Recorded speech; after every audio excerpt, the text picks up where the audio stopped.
Assalamualaikum warahmatullahi wabarakatuh. Leuweung enjing sadayana, mudah-mudahan sarehatnya. Nah, ayeuna pertemuan ngawitan saatosna PTS. Nah, dina danget ayeuna urang ngabahas perkara dongeng. Dongeng.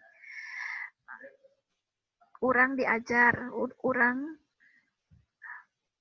diajar mengenai ini nih, jenis-jenis dongeng, struktur cerita dongeng, sarang manfaat dongeng. Pasti hidup tos naonnya tos terang gitu. Naon si dongeng teh gitu. Nah, di dia dongeng teh kaasup karena cerita balarea, jadi cerita yang sudah dikenal oleh orang banyak gitu. Nah, dan biasanya cerita ini balarea ini tidak diketahui kapan dan siapa pengarangnya atau anonim gitu, dan biasanya dongeng ini menyebar secara lisan dari satu orang ke orang lainnya, dari satu generasi ke generasi berikutnya gitu loh ya. Dan selain itu juga dongeng itu mengandung hal-hal yang banyak yang di luar akal atau yang mustahil gitu loh ya. Nah, dongeng itu dibentuk berupa prosa. Berdasarkan isi dongeng, dongeng itu sendiri dibagi menjadi beberapa golongan. Yang pertama, ada yang disebut dengan fabel. Fabel, ya, fabel. Dongeng fabel. Fabel teh nyaeta dongeng anu palakuna sasatoan. Sarta paripolahna diceritakan kawas jelema. Jadi, dongeng yang pelakunya itu hewan, tapi perilakunya seperti manusia. Pernah dengar nggak kisah si kancil dan petani? Nah, itu fabel namanya, karena me, apa ya menceritakan seekor kancil tapi yang mencuri ketimun, tapi dia bisa ngobrol gitu. Atau kisah misalkan dongeng-dongengnya ada di Upin Ipin kan suka ada tuh hewan-hewan bisa ngomong. Nah, itu fabel juga sama. Nah, contohnya juga dongeng naon sakadang kuya jeung sakadang monyet. Nah, dongeng hayam kongkorongok subuh atau kelenci buluna jadi bodas. Nah, eta dongeng-dongeng fabel. Fabel teh nyaeta palaku na sasatoan tapi paripolah atau tingkah lakuna jika jelema, eta fabel. Nu kadua dongeng sasakala atau legenda, nyaeta dongeng anu eusina nyaritakeun asal muasal kejadian hiji tempat. Contohnya jika sasakala gunung Tangkuban Parahu, sasakala situ Bagendit, terus sasakala Maung Panjalu. Nu pasti dongeng sasakala mah sami jeung legenda nyaritakeun naon tadi asal muasal hiji tempat. Nu katilu aya dongeng kahirupan jalma biasa atawa disebut parabel. Mun tadi mah aya fabel, carita hewan, eta carita sasatuan, aya mah parabel, eta nyaritakeun kahirupan jalma biasa. Contohna si Kabayan maling nangka. Nah, eta tokoh si Kabayan. Aya si Kabayan ngadepaan lincar. Biasana dongeng parabel teh tokoh sentral nantinya eta si Kabayan. Orang Sunda asli tahu itu apa siapa si Kabayan ya. Terus aya dongeng babad atau sage namanya. Dongeng babad teh eusina biasanya nyaritakeun kejadian atau jelema anu ngandung unsur sejarah. Jadi kejadian hiji jalma tapi aya unsur-unsur sejarah di jerona. Contohnya dongeng Prabu Siliwangi, terus dongeng Kian Santang. Nah, eta contoh asup kana babad atawa sage.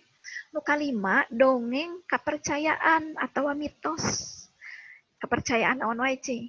Biasana eusina raket patalina atau berhubungan erat dengan kepercayaan masyarakat di sekitar terhadap hal-hal gaib gitu. Contohnya Nyi Roro Kidul, cerita Nyi Roro Kidul atau dongeng Nyi Roro Kidul.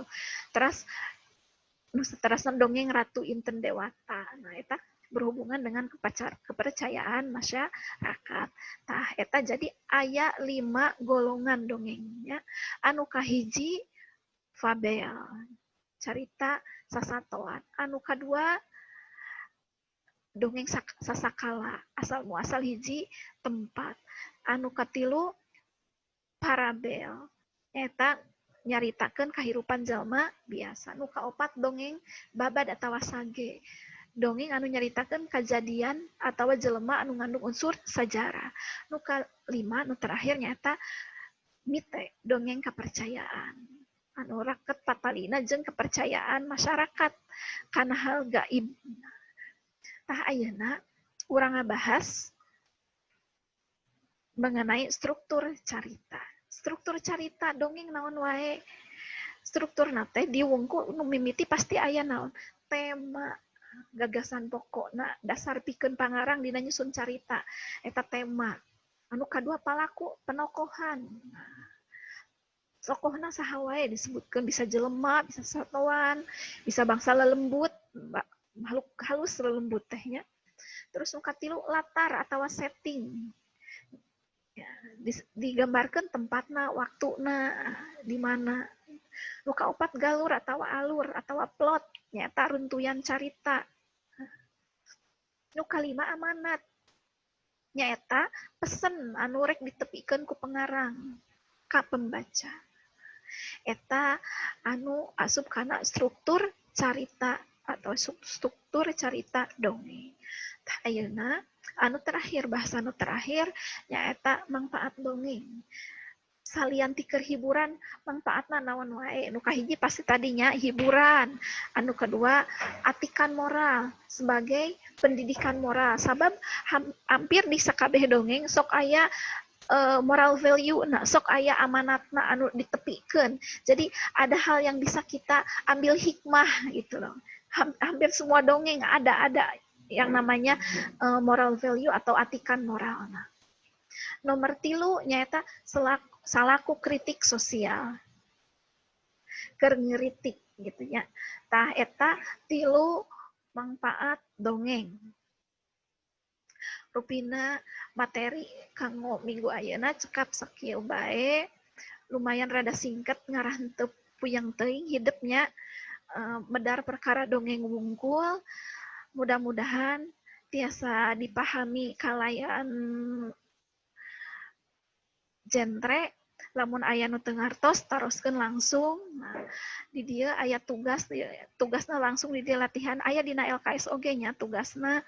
Nah, ti nomor 1 dugi ka nomor 10 dikerjakeun na LKS langsung, mungkin dipoto, diupload di Classroom langsung nya. Kerjakeun sateu acan tenggat waktuna seet. Nah, cekap dugi ka dieu wae kanggo pertemuan ayeuna. Jaga kesehatan, entong ulin ka mana karep. Wassalamualaikum warahmatullahi wabarakatuh.